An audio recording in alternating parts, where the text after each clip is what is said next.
How's it going, guys? I am PattyJack, and this is some gaming news that's happened over the past week or so. Starting things off, you know about the Nintendo Switch, you know every single thing about it. If you don't know about it, the trailer did a really good job of telling you about it, and personally, I'm pretty excited for it because it kind of blends a home console along with a portable console that would be really good for PC users that want to leave their desk every now and then. So if I can buy both a handheld and a living room console in one go, well, that's just a plus in general. Moving on, over the weekend, there was a bunch of releases, most notably probably being Battlefield 1, and people have some pretty good opinions of the multiplayer from what I've seen. The single player has been a little bit mixed reactions from it, some people praising it, some people thinking it was really bad.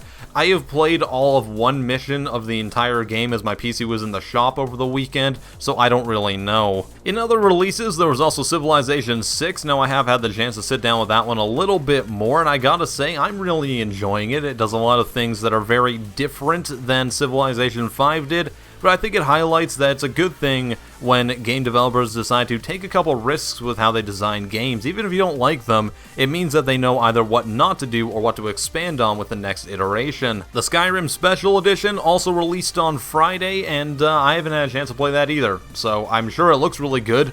I really hope the God Rays look really good as well, and I'm kind of planning to do an entire live stream where I just walk across Skyrim. Not run, I'm just gonna walk across Skyrim. Planetside 2 has had a major content update that introduces a bunch of things like player-made construction bases, as well as different vehicle spawn points that you can actually place. There's also a slew of other little additions, balance tweaks, and other things like that as well, so if you haven't played Planetside 2 in a while, or you've never tried it out before, now is probably the time to do it. In my opinion, it's one of the better multiplayer shooters of all time, and it's really sad that the player base has dipped so far in the last year and a half. It took nearly 2 years, but the Screen Actors Guild is now on strike, and that could have a variety of implications for a bunch of games that you were looking forward to if they can't get the proper voice actors to do it. If you want the full story on this, there's a great article over on Business Insider that you can go read, because honestly, I don't really trust myself to relay all this information completely accurately, because it's something I know nothing about. The city Skylines Natural Disasters trailer has dropped, and honestly, it looks like a ton of fun. I love how tornadoes and floods just kind of pick up all the vehicles and everything. It looks very lighthearted,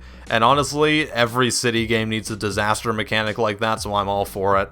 There's also a trailer released for Ark Survival Evolved that features procedurally generated maps, and it boasts that you can generate your own totally unique, customized, or randomized world. Players can determine a myriad of landscape options from the heights of mountains, depths of valleys, and number of lakes, rivers, or oceans, to the kinds of biomes they want, and more. Cool, more stuff for Ark, and they're finishing their main game this time, so I guess that's all good. Now, if you'll excuse me, I have to go and play some video games. I missed 3 of them that I was really looking forward to this year over the past weekend, and I am way behind, so, you know, just like skedaddle. You got your news.